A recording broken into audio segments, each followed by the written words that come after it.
Hello friends. UPSC सबको इतना tough क्यों लगता है, इतना मुश्किल क्यों लगता है? आपने कभी सोचा इस चीज़ के बारे में?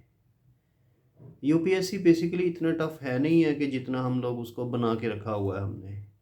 यूपीएससी क्लियर करना इजी है, प्रोवाइडेड अगर हम प्रॉपर वे में उसको प्रेपरेशन करें। ठीक। अब प्रॉपर वे क्या है? आप सिर्फ क्लास वर्क करो, होमवर्क करो। ठीक है, आपका ये एग्ज़ाम ज़रूर क्लियर होगा, फर्स्ट अटेम्प्ट में क्लियर होगा। ठीक है। न्यूज़पेपर पढ़ो और एनसीईआरटी पढ़ो। ठीक है। एनसीईआरटी हमारे पास आने से पहले आपकी एनसीईआरटी क्लियर होनी चाहिए। आप मीन्स क्लियर का मतलब आपने पढ़ी होनी चाहिए सारी की सारी। ठीक है, 6 से लेकर 12 तक आप मान के चलिए, या अगर 12 तक नहीं भी पढ़नी है तो 10 तक एटलीस्ट। ठीक है। न्यूज़पेपर आप डेली पढ़िए, उसका और कोई अल्टरनेटिव नहीं है। ठीक है, एक न्यूज़पेपर मैं कहूँगा, मैं दो भी नहीं कहूँगा, एक न्यूज़पेपर आप डेली पढ़िए, नेशनल डेली। ठीक है, नेशनल, लोकल नहीं। और वो भी इंग्लिश, अगर आपने इंग्लिश मीडियम में देना तो इंग्लिश। ठीक है। नंबर 3, हमारा बताया हुआ क्लास वर्क और हमारा बताया हुआ होमवर्क आप डेली करिए। ये 3 स्टेप्स आप करिए, आपका यूपीएससी 100% फर्स्ट अटैम्प्ट में क्लियर होगा। ठीक है, प्रोवाइडेड हमारे पास आप एग्ज़ाम से पहले 1 साल पहले आते हो।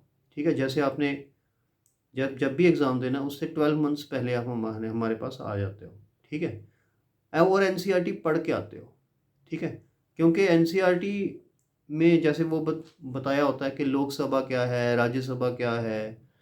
ठीक है, अंग्रेज़ यहाँ पर सेटल हुए, मुगल्स को, मुगल्स का पतन कैसे हुआ, ये सारी चीज़ें आपको पहले से ही क्लियर होनी चाहिए। उसके बाद आगे की स्टोरी जो है वो आपको यहाँ से पता चलेगी। ठीक है। अगर आपको बेसिक चीज़ें ही नहीं पता हैं, अगर आपको काइनेटिक एनर्जी, पोटेंशियल एनर्जी का डिफरेंस नहीं पता है, ठीक है, आपको मोमेंटम नहीं पता है क्या होता है, साइंस की चीज़ें, आपको न्यूज़पेपर आप नहीं पढ़ते हो।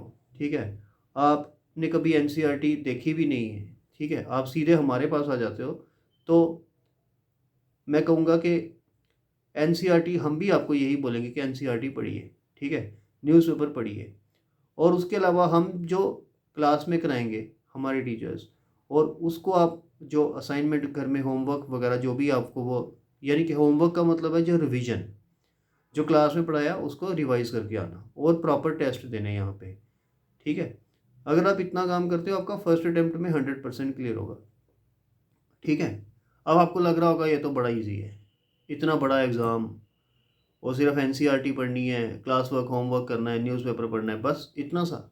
यही प्रॉब्लम है, हम ये सोचते हैं कि ये तो बहुत टफ एग्ज़ाम है, हम डीसी बन सकते हैं और सिर्फ इतना सा काम करना है, ये तो हम मिनटों में कर देंगे। ठीक है, लेकिन कोई भी ये काम करता नहीं है, और जो करता है वो क्लियर करता है एग्ज़ाम को। लोग क्या करते हैं, मैं बताता हूँ आपको, लोग क्या करते हैं, जो एस्पिरेंट्स हैं वो क्या करते हैं। वो एक चीज़ जैसे हमने पढ़ाई, ठीक है, अब उसकी न्यू बुक खरीदेंगे जाके, उसको वहाँ से भी पढ़ेंगे, फिर दूसरी बुक खरीदेंगे उसको वहाँ से भी पढ़ेंगे, फिर तीसरी बुक खरीदेंगे उसको वहाँ से भी पढ़ेंगे। ठीक है, सपोज़ आपने एक चीज़ यहाँ पे 1 महीना पढ़ी, हिस्ट्री आपने यहाँ पे 1 महीना पढ़ी, घर में आप हिस्ट्री को दो दो बुक्स में दोबारा पढ़ोगे, यानी कि दो दो महीने आपने घर में लगाए, यहाँ वाले भी नोट्स हो गए, घर वाले भी नोट्स हो गए, यानी 3 महीने, 2 महीने आपने एक सब्जेक्ट के एक्स्ट्रा वेस्ट किए। सिमिलरली अगर 12 सब्जेक्ट्स हैं तो आप 12 मंथ्स एक्स्ट्रा, 12 की 24 मंथ्स एक्स्ट्रा वेस्ट कर रहे हो। ठीक है, तो 1 साल का कोर्स आपका 3 साल का आप खुद खुद ब खुद बना रहे हो। ठीक है, तो एक तो 3 साल का बना रहे हो, यानी कि 3 अटैम्प्ट आपने लेने हैं, हर साल एक अटैम्प्ट होता है, तो 3 अटैम्प्ट आपने खुद जानबूझ कर लिए, और हमारे लाखों बारी कहने के बावजूद आप न्यूज़पेपर नहीं पढ़ोगे, और एनसीईआरटी आप पढ़ोगे लेकिन ऊपर ऊपर से। ठीक है, तो ये मिस्टेक्स आप लोग खुद करते हो, और यूपीएससी को आप बोलते हो कि डिफ़िकल्ट है, डिफ़िकल्ट नहीं है। ठीक है, क्लास वर्क कीजिए, होमवर्क कीजिए, एनसीईआरटी पहले से पढ़ के आइए, और न्यूज़पेपर्स डेली पढ़िए, डेली, उसका कोई भी अल्टरनेटिव नहीं है। ठीक है, और इनफैक्ट न्यूज़पेपर में जो पढ़ा है उसको रिवाइज भी रात को अगर करके सो तो बहुत अच्छा है। तो 100% फर्स्ट अटैम्प्ट में यूपीएससी क्लियर होगा। Thank you.